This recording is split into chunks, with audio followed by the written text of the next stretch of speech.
I removed the term rich, simply because there were too much negative connotation to it. Wealth has a completely, I think, different connotation. If I get rich for me. If I become wealthy, it takes care of the generations of Wilborns to come next. You are listening to Right of the Chart, the podcast for self-guided, independent traders. Hey everybody, thanks for joining the podcast. My name is Shawn Vincent. I am the voice of Right of the Chart. I'm a student of Adam Sarhan. He is the brains behind Right of the Chart. Not long ago, Adam introduced me to a wonderful fellow named Dennis Wilborn. He's a friend of the show. If you listen to the podcast, you've heard him before. He is the founder of autopilottraders.com. He's a swing trader. He and I are very like-minded, not just on the technical analysis side of things when we're trading, but also the mindset and spiritual and philosophical side of things.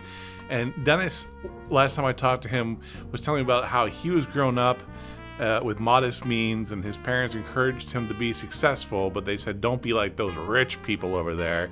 And we talk a little bit about how the term rich has negative connotations, and we're going to flip the script on that today, talk about wealth and freedom and opportunity. Here's my conversation with Dennis Wilborn. But before we get to all of that, remember that in the market, the past does not predict the future. No results are typical, and there is inherent risk when trading in the market. This podcast is for educational purposes and does not constitute financial advice. I'm always a big proponent of challenge your beliefs. Where did they come from? Is this a belief that I came up with myself? And just basically, what's the origin of your beliefs? Because the origin of your beliefs can, basically start dictating how you're going to make decisions. Like as another example, Shawn, is that, my mom and dad, they told me, my mom and dad, very humble beginnings. My mom was the daughter of a sharecropper. My dad was a pig farmer in Arkansas. And, Wow. They got, and also children of the Depression, the Great Depression Sure. of the 1930s. Heard of it. Yeah, for both of them, they grew up with a certain mindset. And here was their mindset. Yes, and they would tell me this. They would say, Dennis, you can do anything you set your mind to. Okay, that's extremely positive. And I believe that. I mean, that's part of my belief system.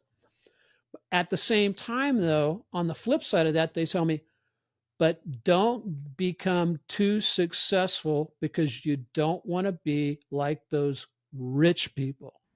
Yeah, those bastards. And so Yes. here's these two conflicting beliefs, and I can tell you that in my life is I would probably be considered an overachiever from what I've done, with my life.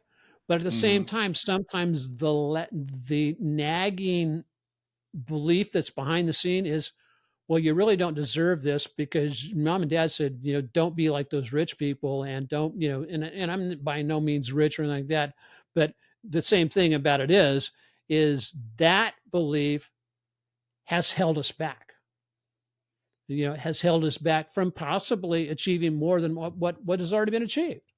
So again, two conflicting beliefs, and what do you do with them? And part of the deal is you have to do some very healthy self-examination and then start digging into, okay, does this belief support my goals and objectives? I think that gets back to the question you're asking. When I worked with Adam Sarhan on Yeah. his book, Psychological Analysis, in there's a discussion about this whole term of filthy rich. Yeah. And that Okay. filthy is a pejorative, right? And that somehow being rich is inherently morally flawed somewhere, even if you come about your wealth through honest means. And I've encountered this sort of in the way I think about what my own goals are, but talking to other people who are interested in becoming independent, self-guided traders, But Sure. if you talk to them long enough about that, you'll get this little hint, especially if they're folks who have some money to invest, right? They already Right. have a nest egg, and they almost feel selfish for thinking that they would want more. And Yeah. there's this sort of self-examination of, well, if I'm going to pursue this trading, that would indicate that I would like more money, and do I really need more money? And is having more money a good thing? And Sure. they may not have consciously articulated this debate that they're having, but it emerges when you look at what are their motivations for, or what's holding them back from getting started. And I Mm. think that's, Yes. I think it's almost assumed that, yeah, sure, everyone wants to be rich, but if everyone wanted to be rich, there'd be more people who are independently wealthy. The truth is, there are those underlying limiting beliefs that are holding people back before they ever get started. Oh yeah, without a doubt. Without a doubt. Part of the one of the big pain points, and again, I think it's how you view the pain points. But one of the big pain points of people who want to, you know, learn to trade is one of their pain points is basically inconsistent results. Well, Mm, tie that back to if they have the belief or a hang up about becoming rich, could that yeah, be a seed that's causing them to almost self-sabotage right. and generate inconsistent results? And then what do they focus on? They focus on, oh, my results are really inconsistent, and therefore they focus their attention and energy there rather than they're focusing on the problem rather than focusing on the solution. And again, part of the solution is change that, for lack of a better term, Zig Ziglar. So, and I don't know if you even know who Zig Ziglar is, but he was I yeah, self okay. help guy. But he said, you got to stop your stinking thinking.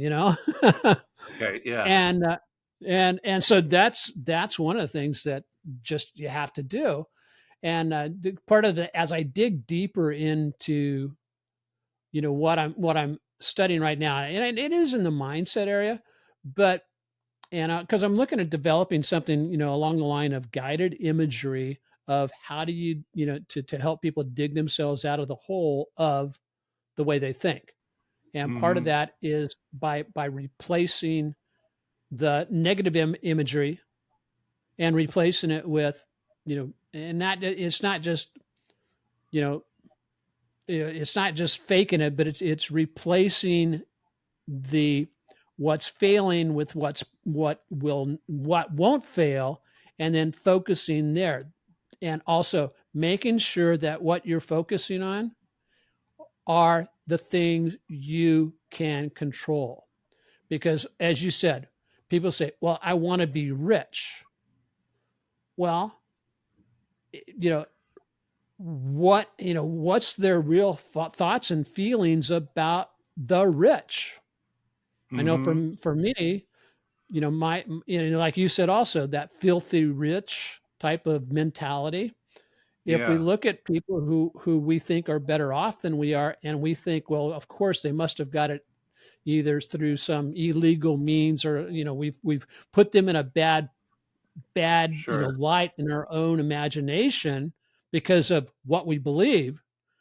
Well, of course, our subconscious and our conscious is going to do whatever it takes so that we don't become them. And therefore, so what does that do to your trading? Oh, sure. So it manifests itself when you take a bigger risk than your plan might entail, or do you pass up what you know looks like a reasonable opportunity with a mitigated risk? You kind of that self sabotage. It may not even Sure. be psychologically intentional, but it happens in anything that causes you to deviate from the plan that you've the system that you've worked out that works. Those are things that Yeah. are, and it's because we're at odds with ourselves and our actual goals. You talk about goals too, and I've always felt like a goal of becoming rich is too vague. Yeah. Goals. My wife's very good at reminding me that a goal is specific. It is. it's a number or a specific result, and there's usually a time frame associated with Yep. that. And so if Yep. you're trading just sort of blindly, like I want to make money, then that's not enough guidance to inform Yeah. your decisions, right? Yeah. No, exactly. It's one of those, again, it's what you focus on. Now, I, I think that, well, one of the things that I did in my own vocabulary, Yeah. I removed the term rich simply Okay. because there were too much negative connotation to it. I replaced it with wealthy because Yeah. wealth has a completely, I think, different connotation in that wealth has, in my own mind and my own belief system, has longevity to it. In other words, it's something that continues to compile or pile up. It continues to compound, and wealth is one of those where I want to share my wealth. Now, and wealth doesn't have to necessarily just be a dollar sign or a pound sign or money. Wealth Right. is also in attitude. Wealth is in helping others. Wealth is in speaking encouragement to other people. Being an encourager to have them keep going, doing what they're doing what they're doing. Uh, and so that's what I replaced rich with. I talk think Yeah. about wealth, and also the rest of the wealth is if I get rich from me. If I become wealthy, it takes care of the generations of Wilborns to come next. Legacy. Yep. And I was talking to a friend of mine who has a reasonable nest egg and is interested in investing. And he actually said at his age, because he's in his early 70s and kind of set, he could retire if he wanted to. He's doing work that he enjoys still. But, if he made more money, he said he wasn't quite sure what he'd do with it. And I said, Yeah. well, you'd pay for your grandkids' college. And the look that overcame his face was, oh, yeah, of course I would. Right. And that was influenced directly from you, Dennis, talking about that idea of legacy wealth Yeah. Thank motivated you. you. And when you were defining other things that mean wealth, a lot of those things for me were pointing to the word opportunity. In a lot of ways, wealth is the freedom and opportunity to pursue the things that you really enjoy and want. And I think like paying Yep. for your grandchildren's education, Right. education is opportunity, right? Right. Or the chance to fund a small business and build something new of your own. Right. Wealth capital creates that opportunity. Yes. And so, Yes. a lot of ways we're talking about just now as we're trying to reframe rich into something else, legacy and opportunity are words that pop to my mind. Well, see, and I think that goes into to developing goals and objectives, Sean, is that Yeah, yes, I have a dollar figure in mind of what I want to the what how where I want to build to. yeah, But I just don't stop there. I also have a goal and objective for, well, once I get there, what am I going to do with it? And in yeah. other words, what am I going to do with it on the way? And so we do that through, we basically do a lot of gifting through our church, gifting Hmm. back to our grandkids. And ultimately where I want to be is I want my trading and my business to lead to a nonprofit that gives scholarships to parents who want to homeschool their kids. Yeah. And Education. education, there you go. Because because that doesn't just impact 50 or 60 or 100 people who might be following you on a social media platform or more, thousands of people. That would enable a person to the legacy would be to additional generations to Yeah, and multiply it out. And so I know, like you said, we're talking about some of this altruistic stuff that oftentimes traders don't, talk about because for whatever reason, they just don't. But, and then there's the flashbang guys, the Lamborghini guys who are out there just trying to, impress you with and flash the cash and flash, the beautiful blonde and all Sure. that kind of stuff. That's what I relate with Rich, you know, but Lamborghinis and trophy wives. Yeah. yeah, but the thing about it is that is fleeting. That's fleeting.